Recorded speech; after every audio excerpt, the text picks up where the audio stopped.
받으시고요. 날마다 믿음 안에 굳건하게 서시는 여러분 다 되시기를 우리 주님의 이름으로 축복합니다. 사도행전을 우리가 같이 함께 공부하고 있는데요.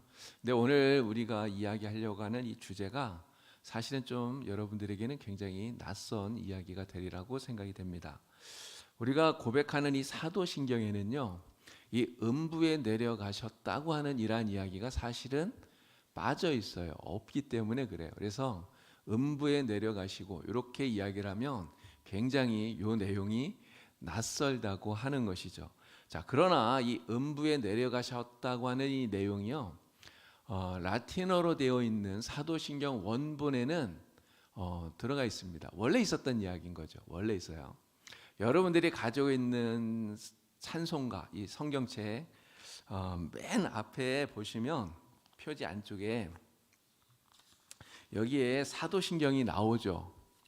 여기 사도신경이 나오는데 그 세번역 사도신경 아래 보시면요, 장사된지라고 하는 그 옆에 각주가 달려 있어요. 거기에 뭐라고 써 있냐면 장사되시어 지옥에 내려가신 지가 공인된 원문에는 있으나 대다수의 본문에는 없다, 이렇게 되어 있어요. 이게 공인된 원문, 라틴어 원래 원문에는 이 음부에 내려가신지라고 하는 내용이 들어 있다는 것이죠. 또 영어 성경을 봐도요, 영어 성경에도 이 음부에 내려가셨다고 하는 이 내용을 들어가 있습니다. He descended into hell, 이렇게 되어 있어요. 지옥으로 갔다, 이렇게 되어 있잖아요. into hell 하니까요. 이 헬이 지옥 아닌가요? 그러니까 사람들이 요 영어로 되어 있는 걸 이렇게 읽으면 그러면 예수님이 지옥에 가셨다는 이야기인가? 이렇게 이해가 되죠. 그래서 오늘은 이 음부 강하라고 하는, 예수님께서 음부로 내려가셨다, 이게 지옥에 갔다고 하는 이렇게 표현되어지는 요 내용, 왜 우리 고백하고 있는 지금의 이 사도신경에는 요 부분이 빠져 있는가, 또 이것이 어떤 의미가 있는가 하는 것들을 같이 이야기를 나누어 보려고 합니다. 이런 교리라고 하는 것은요, 항상 성경이 기초가 되어 있어야 되는 거예요. 그래서 성경에 기초하지 않는 교리, 이거는 다 사람의 견해고 그리고 주장일 뿐이다라고 하는 것이죠. 신천지나 하나님의 교회도 자기들이 가지고 있는 교리들이 다 있습니다. 근데 그 교리가 왜 잘못되었는가? 성경에 근거하거나 기초하지를 않기 때문에 그렇다는 거예요. 이런 신천지의 이만희가 자기를 뭐라고 그럽니까? 보혜사라고 그러잖아요. 이만희가 보혜사래요. 성부, 성자, 성령 하나님 가운데 바로 보혜사, 재림주, 이렇게 이야기를 한다는 거죠. 근데 성경을 비유풀이로 이렇게 해석을 하는데 이 이만희가 그런 이야기를 해요. 이게 직통 계시를 받은 자기밖에는 이 비유와 상징으로 되어 있는 것을 풀 자가 없다, 그러면서 성경을 다 자기에게 이렇게 끌어맞춰서 해석을 한다는 거죠. 근데 이렇게 해석하는 거는 어떻게 보면 아전인수예요. 그러니까 다 자기한테 끌어맞춰서 해석을 하는 것이지 사실은 성경을 기초로 해서 해석하는 것이 아니다, 이렇게 말할 수 있는 거죠. 그래서 이러한 것들은 교리가 아니라 전혀 잘못된 것이다 말할 수 있는 것입니다. 지금 사도신경에서 음부에 내려가셨다라고 하는 이야기를 여러분들에게 말씀을 드리는데, 그러면 이 음부라고 하는 이 말 역시도 사실은 성경에 나오는, 성경에 기초한 그러한 교리라고 하는 것을 우리가 이해를 해야 되는 거죠. 자, 그러면 성경에서 이 음부라고 하는 것을 어떻게 말하고 있는가를 먼저 좀 보도록 하겠습니다. 자, 구약 성경에서 구약 성경에서 음부를 스올, 이렇게 이야기를 합니다. 스올. 지금 여러분들이 가지고 있는 지금 우리가 쓰는 이 구약 개역 개정 성경에는 구약은 음부라고 표현이 안 되고요, 거의 다 이렇게 스올이라고 바뀌었어요. 근데 예전에 쓰던 개역 성경에는 다 음부로 되어 있습니다. 근데 이거를 개역 개정판에서 다시 번역을 하면서 스올로 이렇게 바꿨는데, 근데 어쨌든 뭐 스올이든 음부든 여러분 이것이 가지고 있는 의미가 무엇이냐, 크게 세 가지로 이야기를 할 수 있다는 거죠.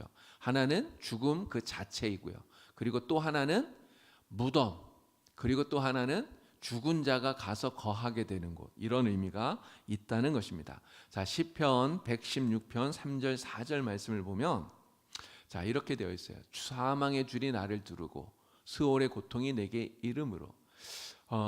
이 성경에서 특히 이 시편에서는요, 똑같은 내용을 이야기할 때 같은 단어를 두 번 반복해서 이야기를 하지를 않습니다.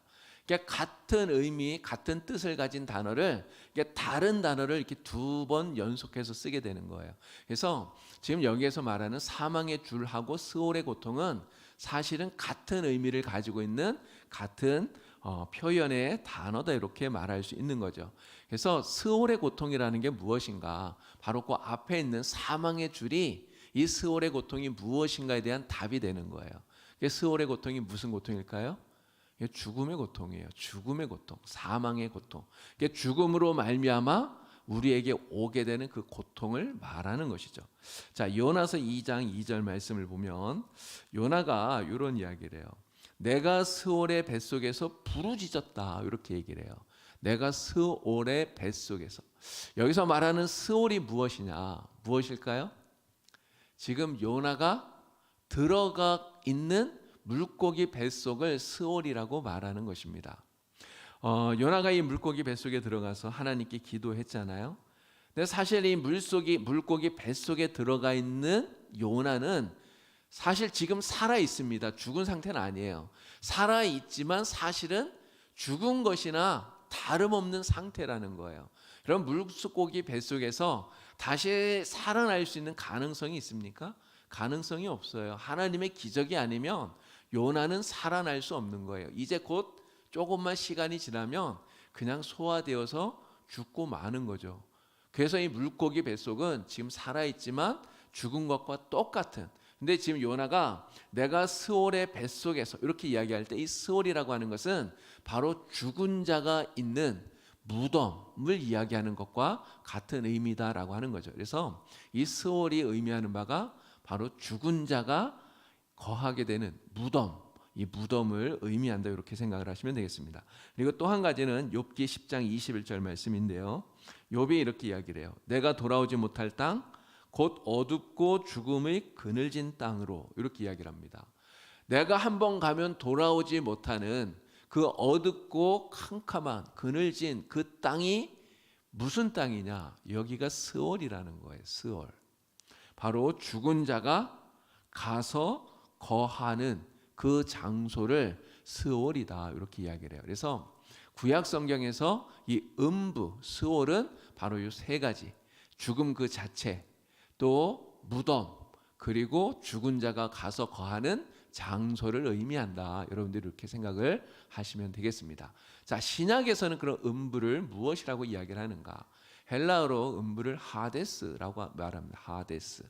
근데 이 하데스가 의미하는 바도 사실은 구약에서 이야기하는 것과 같은 의미예요. 죽은 그 자체를 말하기도 하고 무덤을 말하기도 하고 죽은 자가 가서 거하는 처소를 말하기도 하고 그렇다는 것이죠. 자, 말씀을 몇 구절 봅니다. 고린도전서 15장 55절을 보면 사망아 너의 승리가 어디 있느냐, 이렇게 이야기를 합니다. 여기서는 지금 사망이라고 번역을 했어요. 이게 하데스를 신약 성경에서 다른 데서는 다 음부라고 번역을 하는데 이 고린도전서 15장 55절에서만큼은 이 사망이라고 이렇게 번역을 한 거예요. 자, 여기서 말하는 이 사망, 바로 죽음을 이야기하는 거죠. 우리의 죄의 결과로 말미암아 우리에게 오게 된 죽음. 그래서 사람은 죄인으로서 이 죄의 권세 아래에 놓여지게 된 거예요. 사람은 이 죽음을 이길 수 없고요. 이 죽음을 넘어설 수가 없어요. 우리의 힘으로는. 근데 사실 우리의 힘만 가지고는 지금 이러한 고백을 절대로 할 수 없습니다. 사망아 너의 승리가 어디 있느냐, 이런 고백을 못 하잖아요. 근데 어떻게 이걸 할 수 있습니까? 나의 힘으로 사망을 이기는 것이 아니라 바로 예수 그리스도로 말미암아 우리가 죽음을 이기기 때문에 이러한 담대한 고백을 할 수 있다라고 하는 거죠. 그래서 이 하데스, 바로 이 죽음을 의미하는 것이다, 이렇게 이야기를 하는 거고요. 자, 요한계시록 6장 8절 말씀을 봅니다. 내가 봄에 청황색 말이 나오는데 그 탄자 이름은 사망이니 음부가 그 뒤를 따르더라. 이렇게 이야기를 하죠. 사도 요한이 반모섬에서 환상을 보잖아요. 근데 7인의 환상을 보는데 그 중에 4번째 인을 뗄 때 요 이야기가 나온 거예요. 4번째 청황색 말을 탄 사람이 나오는데 그 청황색 말을 탄 자의 이름이 무엇이냐? 그 이름이 사망, 죽음이에요. 근데 그 사망의 뒤를 무엇이 따르는가? 음부가 따른다는 거죠. 이런 죽은 뒤를 따르는 것이 무엇이겠습니까? 바로 사망 뒤에 죽은 자들이 가서 묻히게 되는 무덤을 상징하는 것이다. 이렇게 말할 수 있는 거예요. 그래서 이 하데스가, 이 음부가 바로 무덤을 상징하는 것이다. 이런 의미고요. 세 번째는 누가복음 16장 23절 말씀인데요. 자, 그가 음부에서 고통 중에 눈을 들어 멀리 아브라함과 그의 품에 있는 나사로를 보고, 요 말씀 부자 이야기잖아요. 부자가 죽어서 음부에 간 거예요. 거기에서 이 나사로를 이렇게 보게 되는 거죠. 지금 이 부자가 죽어서 가서 거하고 있는 이 음부, 여기는 특히 하나님의 심판을 받아서 벌을 받는 장소예요. 그래서 영어 성경에서는 이 음부를 뭐라고 번역을 했을까요? 아까 나왔던 헬입니다. 지옥으로 이렇게 번역을 한 거예요. 그래서 이 음부, 바로 죽은 자가 가서 거하는 장소, 이런 의미가 있다라는 거죠.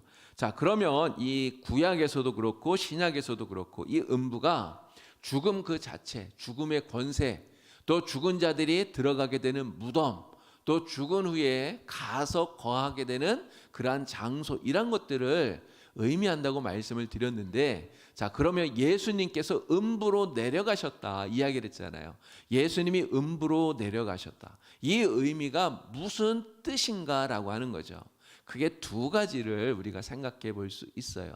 하나는 바로 죽으신 후에 예수님께서 무덤 속에 거하고 계셨다라고 하는 것을 상징적으로 우리에게 보여주는 이야기 표현이라고 하는 것입니다. 자, 웨스트민스터 대요리 문답 50번을 보도록 하겠습니다. 그리스도께서 죽으신 후에 어떻게 낮아지셨습니까? 자, 이 문에 대해서 답변을 우리 다 같이 읽겠습니다. 그리스도께서는 죽으신 후에 묻힌 바 되어 제3일까지 죽은 자의 상태로 사망의 권세 아래 계셨습니다. 이를 다른 말로 그가 음부에 내려가셨다라고 표현한 것입니다. 예수님께서 금요일 오전 9시에 십자가에 달리셨어요. 그리고 오후 3시에 돌아가셨죠. 그리고 나서 그 오후에 즉시 장사가 치러졌는데 아리마대 요셉이 자기를 위해서 준비해 놓았던 그 새 무덤에 예수님의 시신을 장사 지냅니다. 이게 금요일 오후예요. 자, 그러면 금요일 오후 장사 지낸 그때부터 예수님이 부활하신 것은 주일날 새벽이잖아요. 그럼 그 주일 새벽까지 예수님은 과연 어디에 계셨을까 하는 거죠. 예수님 어디에 계셨을까요? 지금 사도신경에서는 음부에 내려가시고 이렇게 얘기했어요. 그럼 그 음부가 어디냐? 바로 예수님이 죽은 자의 상태로 누워 계셨던 그 무덤을 상징하는 것이다. 이렇게 이야기를 한다는 거예요. 이게 웨스트민스터 교리 문답에서 우리에게 가르쳐주고 있는 답인 것입니다. 예수님께서 죽은 자의 상태로 사망의 권세 아래 무덤에 계셨다. 왜 이렇게 이야기를 하냐면, 이런 예수님은 가짜로 죽은 게 아니기 때문에 그래요. 이런 예수님께서 주일날 새벽에 부활하셨잖아요. 부활했다는 말이 무슨 뜻입니까? 다시 사신 거예요. 다시 사셨다는 말은 진짜 죽은 거예요.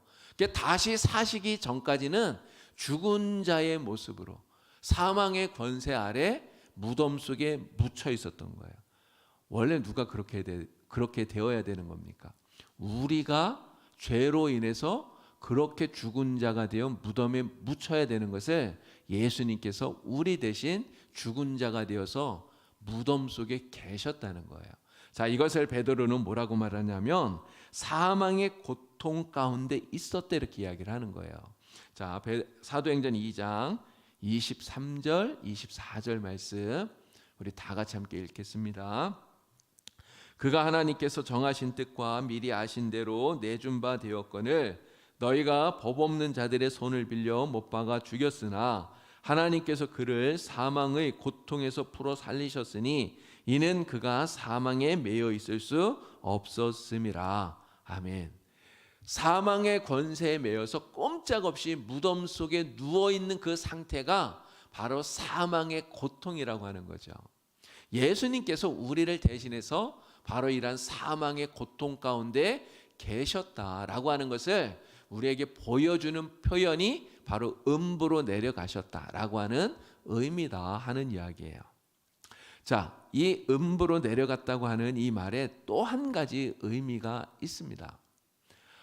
예수님께서 우리를 위해서 십자가에서 정말 지옥과 같은 그런 끔찍한 고통을 당하셨다고 하는 그러한 의미로 이 음부에 내려가셨다, 지옥에 내려가셨다 이렇게 표현하고 있다고 하는 거예요.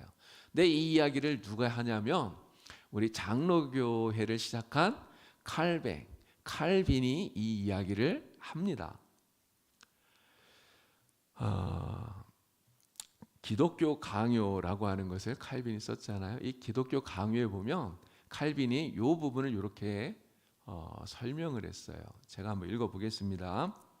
예수 그리스도가 음부에 내려가셨다는 표현의 뜻은 우리를 하나님의 진노에서 보호하시고 우리를 위하여 의를 만족시키기 위하여 그가 어떻게 하나님의 무시무시한 심판을 경험하셨고 견디셨는가를 말한다.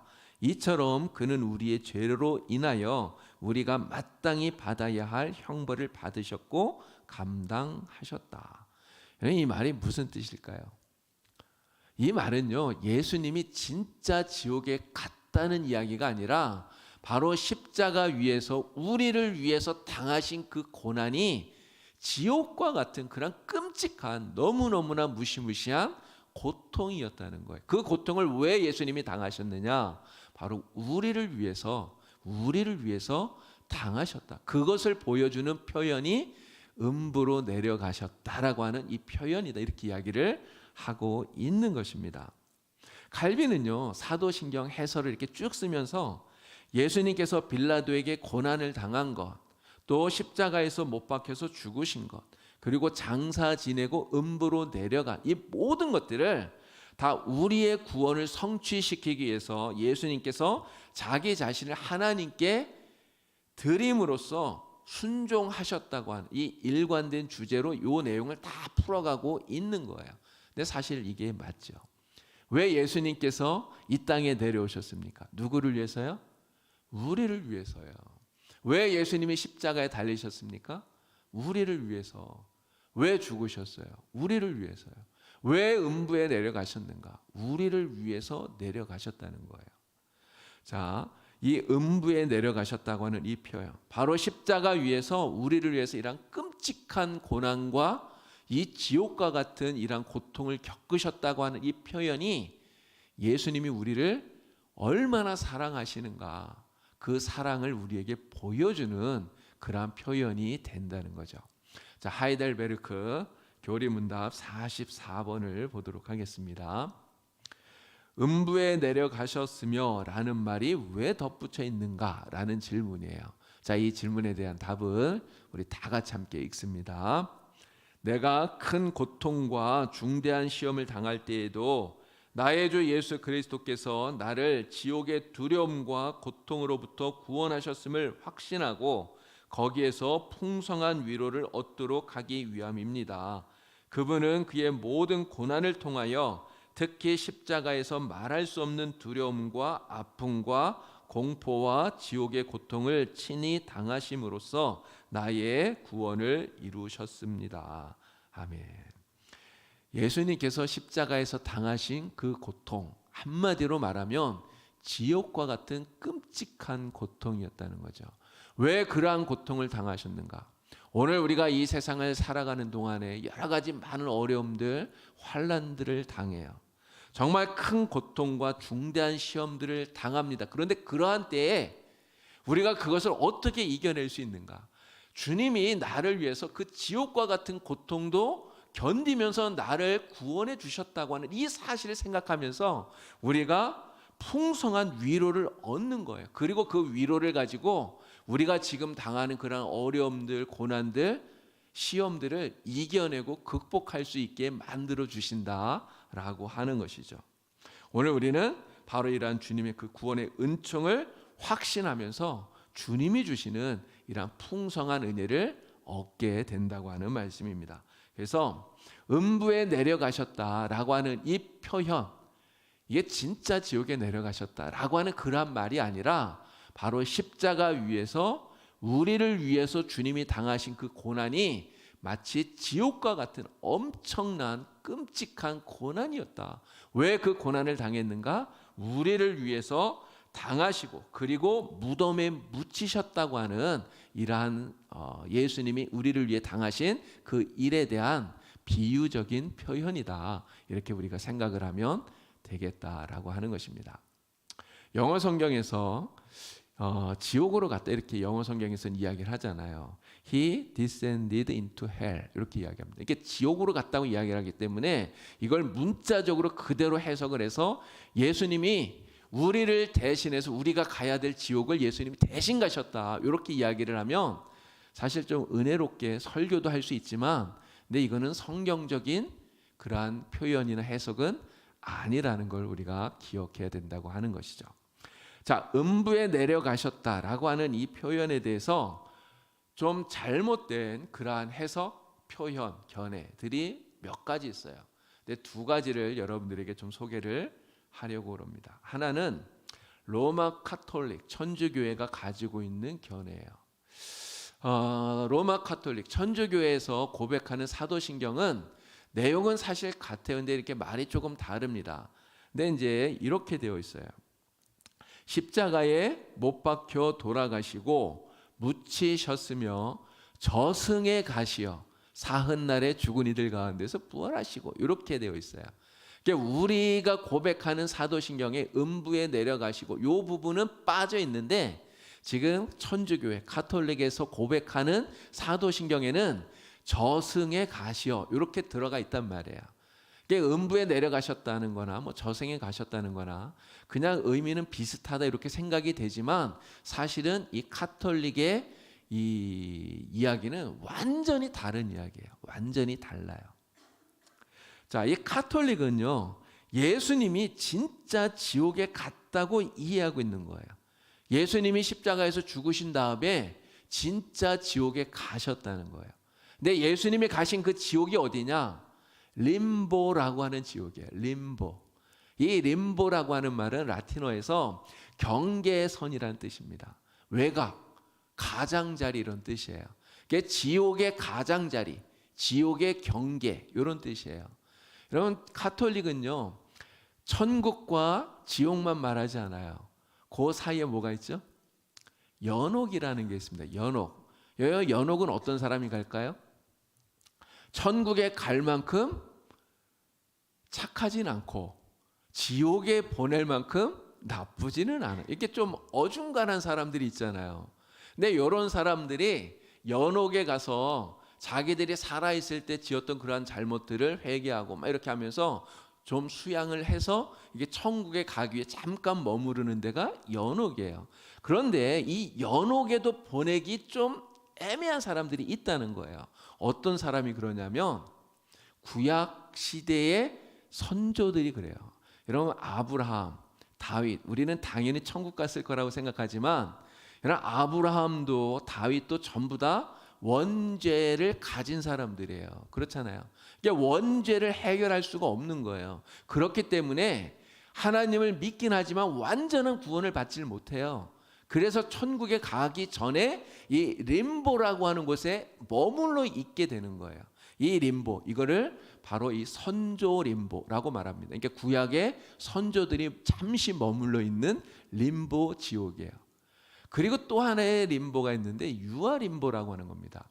근데 아기, 유아들, 근데 태어났는데 무슨 죄를 짓기도 전에 죽은 애기들이 있어요. 그런 아기들 있잖아요. 뭐 사산된 아기들이나. 근데 이런 아기들은 이게 유아 세례도 받기 전에 죽은 거예요.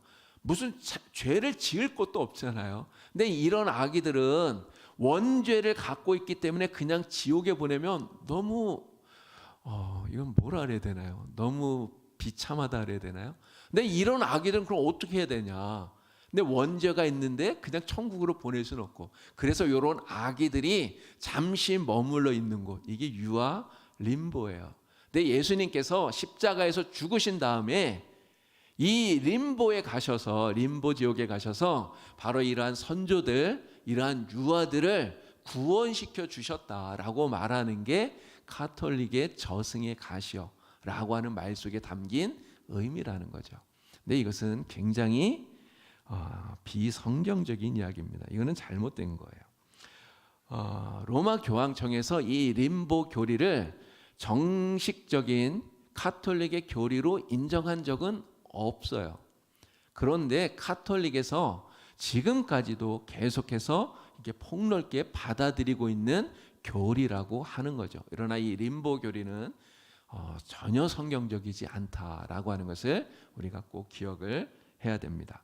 자, 또 하나의 견해는 루터파 교회가 가지고 있는 견해입니다. 루터파 교회. 이게 종교개혁자인 루터로부터 시작해서 그들이 가지고 있는 신학 속에 이 음부에 내려가시고 라고 하는 이해를 이렇게 한다는 이야기예요. 이 루터파 교회는 가톨릭 교회하고 거의 조금 비슷해요. 예수님이 진짜 십자가에서 죽으신 다음에 지옥에 가셨다고 얘기를 하는 거예요. 지옥에 가셨다는 거예요. 근데 지옥에 가신 거는 맞는데 지옥에 가서 무엇을 했느냐가 가톨릭 교회랑 달라요. 가톨릭 교회는 지옥에 가서 거기에 있는 영혼들을 구원해서 천국으로 보냈다 그랬잖아요. 근데 루터파 교회는 뭐라고 얘기하냐면 지옥에 가서 그 영혼들을 구원하는 것이 아니라 지옥에 있는 그 사탄, 또 사탄의 하수인들, 그러한 지옥의 권세들, 이러한 흑암의 세력들에게 예수님의 십자가 승리를 선포했다, 이렇게 이야기를 하는 거예요. 근데 루터파 교회가 왜 이러한 주장을 하느냐? 예수님이 지옥에 내려간 거는 맞는데, 그런데 가톨릭이 지금 주장하고 있는 것처럼 지옥에 있는 영들, 지옥에 있는 사람들에게 복음을 전해서 이 사람들이 회심해서 천국으로 갔다, 이거는 전혀 아니잖아요. 근데 그렇게는 말할 수 없고 하다 보니까 약간 좀 어중간한 이런 입장을 취하고 있다라는 거죠. 그래서 가긴 갔는데 가서 예수님이 승리를 선포하신 것이다, 이렇게 이야기를 한다는 거예요. 근데 이거는 사도신경에서 말하는 전체적인 그런 구조와 좀 안 맞아요. 왜 그러냐면 아까도 잠깐 말씀을 드렸는데 예수님이 언제 부활하셨죠? 주일날 새벽에. 그럼 부활하실 때까지는 죽은 상태로 계신 거예요. 그런데 부활하기 그 전에 이미 살아나셔서 지옥 가서 뭔가를 하신다? 이거는 사실은 전혀 안 맞는 그런 이야기다, 이렇게 말할 수 있는 것이죠. 자, 예수님께서 십자가에서 죽으시고 장사되어서 음부에 내려가셨다, 이러한 고백이 왜 우리에게 중요한가 하는 것을 여러분들에게 한 가지 더 말씀을 드립니다. 왜 이 고백이 우리에게 중요한가? 바로 이 고백이 우리에게 희망의 고백이 되기 때문에 그렇다는 거예요. 자, 예수님께서 우리를 대신해서 하나님께 버림을 받으셨어요. 예수님이 우리를 위해서 십자가에서 못 박히셨어요. 예수님이 우리를 위해서 십자가에서 극심한 지옥과 같은 고통을 당하셨어요. 그리고 죽음의 형벌을 받으시고, 그리고 음부에, 바로 무덤 속에 장사되셔서 주일 아침 새벽까지 계셨던 거예요. 바로 음부에 내려가셨다고 하는 이러한 표현은요, 우리 인간이 세상에서 당할 수 있는 가장 절망스러운 순간을 표현하고 있다는 거죠. 여러분, 우리가 세상을 살면서 정말 많은 절망스러운 일들을 당할 수 있습니다. 그런데 지금 예수님께서 우리를 위해서 대신 당하신 이 십자가 위에서 겪으신 그 지옥과 같은 고통, 그리고 그 하나님께 버림받아서 무덤 속에 누워져 있는 이 상황, 이것보다 더 절망스러운 일은 없는 거예요. 그렇지 않습니까? 무엇이 더 우리에게 이것보다 더 절망스러운 것이 있을까요? 정말 완전한 절망이에요. 최악의 절망이에요. 그런데 이 가장 최악의 이 절망 속에서 우리는 절망을 느끼는 것이 아니라 희망을 본다는 거죠. 희망을. 여러분, 예수님이 이 무덤 속에 있는 이 상황 속에서 우리가 어떻게 희망을 찾을 수 있습니까? 무엇 때문에 희망을 얻을 수 있을까요? 희망을 볼 수 있을까요? 우리가 이 속에서 희망을 볼 수 있는 것은 바로 성령님이 계시기 때문에 그런 거예요. 지금 예수님은 하나님에게 완전한 버림을 받아서 무덤 속에 계셔요. 그런데 그럼에도 불구하고 하나님과 예수님이 완전히 단절되어지지 않는 것은요, 성령께서 하나님과 무덤 속에 계시는 예수님을 붙들고 계시기 때문에 그렇다는 거예요. 연결시켜주는 끈, 바로 성령님이 계시기 때문에 그렇다는 거죠. 예수님께서 세상에 오셔서 사역하실 때에도 예수님은 늘 하나님과 함께 하셨잖아요. 어떻게 함께 하셨습니까? 바로 이 성령님이 끈이 되셔서 하나님과 예수님을 붙들어 주기 때문에 그렇게 함께 하신 거예요. 이 무덤 속에서도 마찬가지라는 거죠. 하나님에게 완전한 버림을 받고 완전히 단절되어진 것 같은 이러한 상황이지만 그 속에서도 여전히 성령께서 하나님과 무덤 속에 예수님을 연결시켜 주시고 붙들어 주시기 때문에 하나님에게서 완전히 단절되어지는 이러한 관계의 파괴가 일어나지 않는다는 거예요. 여러분, 이 삼위일체적인 이러한 관점에서 무덤 속에 계신 예수님을 보면 그러면 희망이 생긴다는 거예요. 근데 만약에 성령님을 통해서 우리가 이것을 보지 않으면 희망이 없어요. 여러분, 요나 아까 이야기했잖아요. 스올의 뱃속. 여러분, 그 요나가 물고기 뱃속에 들어가 있는데 하나님이 계시지 않으면, 정말 하나님과 내가 그 속에서 연결되어지지 않으면 여러분, 무슨 소망이 있는 겁니까? 소망이 없어요. 살아있지만 살아있는 게 아니에요. 진짜 죽은 거예요. 진짜 무덤 속에서 이제는 끝나버리는 거 아닙니까? 오늘 우리가 살아가는 인생에 그러한 일들이 있는 거 아닙니까? 정말 너무너무나 절망스러운, 앞이 보이지 않는, 진짜 무덤 속에 있는 것 같은 이러한 절망스러운 상황이 우리에게 있어요. 그런데 그 속에서 우리가 절망이 아니라 희망을 발견할 수 있는 것, 성령님이 계셔서 나의 손을 붙들고 그리고 하나님을 붙들고, 그래서 하나님과 내가 끊어지지 않도록 여전히 연결시켜주고 있기 때문에, 그래서 우리는 그 무덤 속에서 음부와 같은 곳에 우리가 떨어져 있어도 여전히 희망을 찾을 수 있다라고 하는 거예요. 그래서 음부에 내려가시고 라고 하는 이 고백이 오늘 우리에게는 바로 이러한 성령님을 통해 하나님을 발견할 수 있고 하나님이 우리를 다시 세워주신다고 하는 소망을 품을 수 있기 때문에 우리의 희망의 고백이 된다라고 하는 것입니다. 우리가 지옥과 같은 극심한 고통을 당하는 때라도요, 그래서 우리는 정말 아무리 내가 하나님에게서 버림받은 것 같고 떨어진 것 같아도 그래도 우리는 담대하게 이렇게 고백할 수 있는 거예요. 정말 놀라운 고백이 로마서 8장 38절 39절에 나옵니다. 자, 이 말씀을 우리 큰 소리로 한번 읽어보도록 하겠습니다. 다 같이 읽겠습니다. 내가 확신하노니 사망이나 생명이나 천사들이나 권세자들이나 현재 일이나 장래 일이나 능력이나 높음이나 깊음이나 다른 어떤 피조물이라도 우리를 우리 주 그리스도 예수 안에 있는 하나님의 사랑에서 끊을 수 없으리라. 아멘. 여러분 믿으십니까? 성령께서 계시기 때문에 우리를 하나님의 사랑에서 절대로 끊질 못하는 거예요. 음부에 내려가 있어도, 우리가 그러한 상황 속에 빠져 있어도 그렇다는 거죠. 하나님은 그곳에서 우리를 다시 일으켜 세우셔요.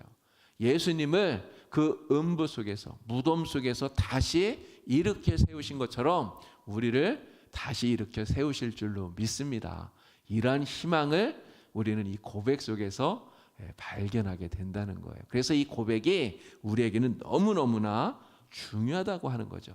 그런데도 불구하고 우리가 고백하는 이 사도신경에 음부에 내려가셨다는 이 고백이 빠져 있는 거, 너무나 참 유감이다 이렇게 말할 수밖에 없는 거예요.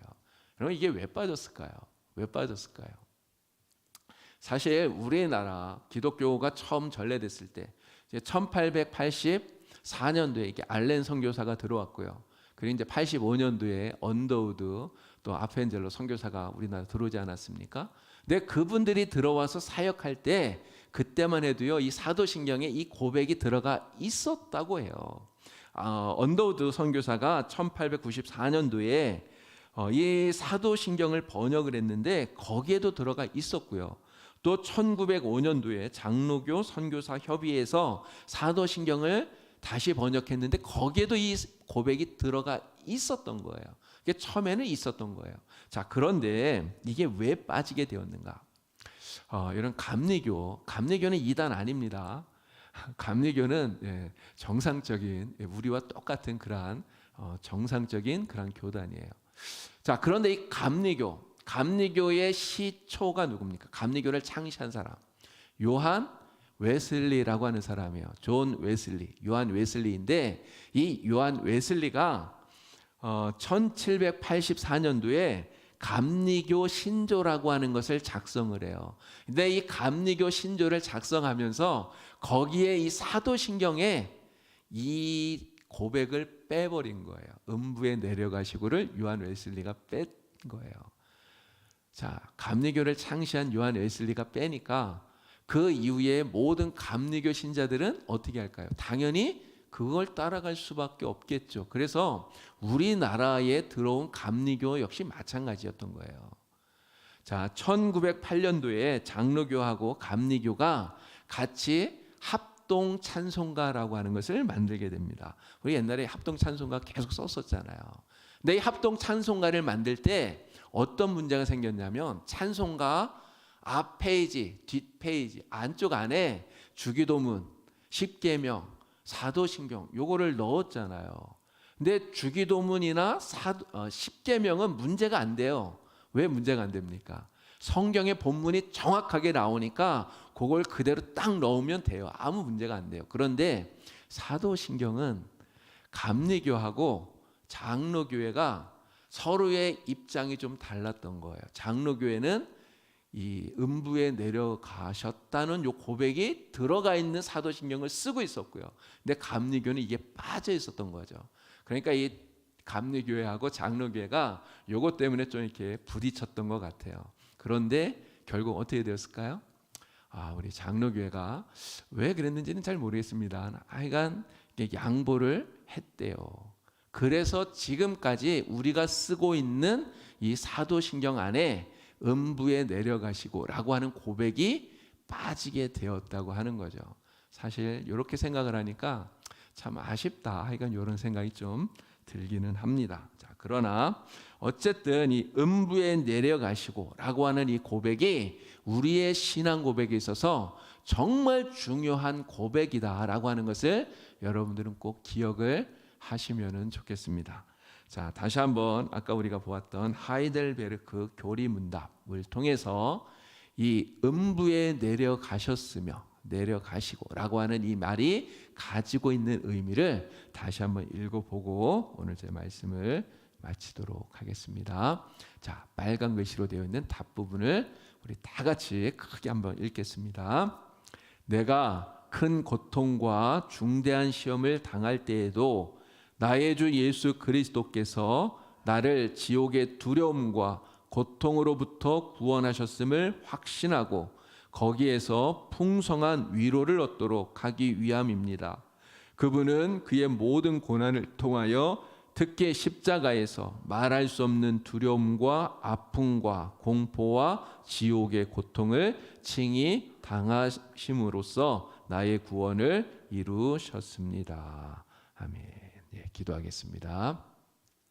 하나님 아버지, 우리 주님께서 우리를 위하여서 십자가에서 당하신 그 고난과 고통이 정말 지옥과 같은 끔찍한 고통이었던 것을 저희들이 기억합니다.